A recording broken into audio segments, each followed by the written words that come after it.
আসসালামু আলাইকুম। আজকে আমি বাসায় খুব সহজ উপায়ে ঝটপট স্যুপ তৈরি করব। ঝটপট স্যুপ তৈরি করার জন্য আমি একটি পাত্রে 4 বাটি পানি নিয়ে নিলাম।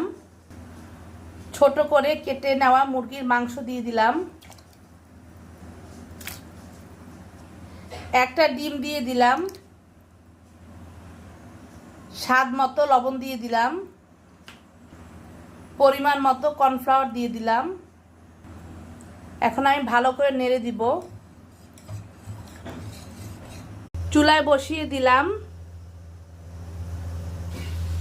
স্যুপে বলক চলে আসছে,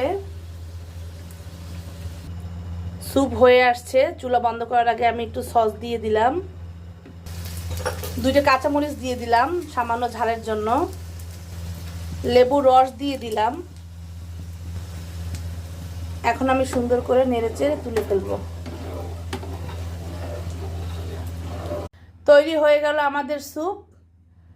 আপনারাও চাইলে বাসায় ট্রাই করতে পারেন, খুবই সহজ রেসিপি।